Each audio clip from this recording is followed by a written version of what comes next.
दयानंद सरस्वती जी महाराज कह रहे थे, मेरे अंदर कोई भजन की कभी वृत्ति नहीं थी। मैं एक कपड़े का व्यापारी, नई अवस्था, आसपास कपड़े की दुकान थी, मेरी दुकान ज्यादा चलती थी। उन लोगों ने हमसे द्वेष कर लिया और रास्ते में घेर करके हमें बहुत मारा, जूतों से, थप्पड़ से, खून खच्चर कर दिया।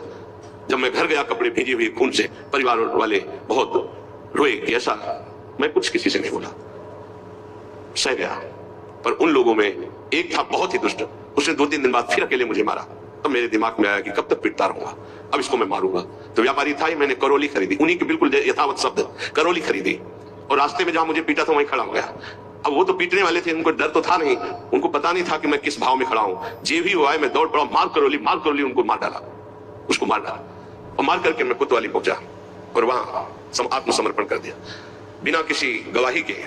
मेरी ही गवाही में मुझे तन्हाई की सजा दी गई। जब तक न्याय ना होगा तब तक तन्हाई की सजा। और उसमें था कि आसपास कीलें लगी थी, बस केवल खड़े हो सकते हो, बैठ सकते हो, ना इधर ना इधर, बिल्कुल सीधा।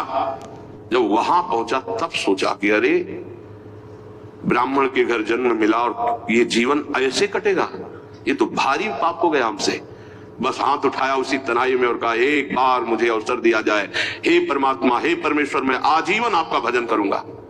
ब्याह हुआ नहीं था, अब निकलने का कोई साधन नहीं। कुछ दिन तनाई के बाद जब बाहर उनको बैठाला गया तो उन्होंने संकल्प किया, न पानी पीऊंगा, न भोजन पीऊंगा, प्राण त्याग दूंगा। अगर जीवित रहा और मुझे मुक्त अवस्था मिल गई तो मैं आजीवन संन्यास लेकर भगवान का भजन करूंगा। आफिसर आते, डंडे से मारते, थप्पड़ मारते, लातों से मारते, पर ना मैं बोलता, ना मैं पानी पीता, ना भोजन करता। दृढ़ संकल्प। अब ये चर्चा का विषय बन गया तो बोले बड़े अधिकारी कोई थे, वो आए और कहा हम एकांत में इससे बात करेंगे। तो हमसे कहा कि बोलो, क्या बात है, क्या तुम निर्दोष हो, तुम्हें फंसाया गया है, तुम स्पष्ट बता दो, मैं तुम्हें वचन देता हूं कि मैं तुम्हारा सहयोग करूंगा। मुझे लगा कि भगवान मेरा सहयोग करने आए। मैंने आंख उठाई और कहा, श्रीमान, आप जो भी है मुझे पता नहीं, पर मैं आपसे प्रार्थना करता हूं कि अगर मुझे छूट दे दी जाए तो मैं आजीवन संन्यास लेकर भजन करना। बोले पक्का? बोले हाँ। बोले आपकी रिपोर्ट में तो आपने ही कहा है मैंने कत्ल किया है, अब आपको एक सत्य के लिए झूठ बोलना पड़ेगा, मैं आपको बचा लूंगा। आपको बोलना पड़ेगा, दबाव में मुझसे कहलाया गया, मैंने कुछ नहीं किया। बोले बोल दूंगा। और बोले ऐसा विधान बना, मैं मुक्त हो गया, घर नहीं गया, सीधे संन्यास लेकर। और वो परम 90 वर्ष की अवस्था की बात कह रहा हूं, उनसे जब मिले, वो ब्रह्माकार स्थिति, उस दुख घटना ने उनको एक ब्रह्मलीन महापुरुष बना दिया।